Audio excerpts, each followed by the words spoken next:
Welcome to Samba Samba. Enjoy the video. In this video, I will explain how to remove your Ford Fusion spoiler. Whether you're upgrading, replacing, or simply prefer a cleaner look, taking off your spoiler can be a straightforward process. We'll walk through each step, ensuring you have all the information needed to complete the job successfully. Our goal is to help you achieve a professional result without any hassle, keeping your vehicle in top condition. Before we begin, let's gather our essential tools. You'll need a socket wrench set, typically with 10mm and 13mm sockets, along with a plastic trim removal tool to protect your paint. A heat gun or hairdryer will help soften adhesive, and an automotive adhesive remover is crucial for cleanup.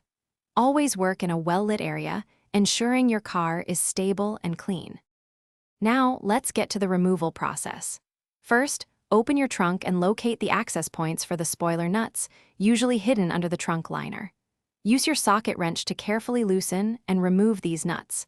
There are typically 4 to 6 nuts. Once the nuts are off, gently apply heat to the spoiler's edges to soften any remaining adhesive. Then, use your plastic trim tool to carefully separate the spoiler from the trunk lid.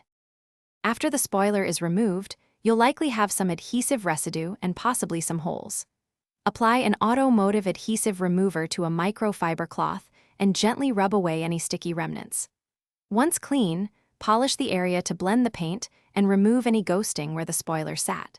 For the holes, you can find color-matched plugs or caps to give your trunk a clean, finished appearance, protecting against water intrusion. Thanks for watching. Consider subscribing if we helped you.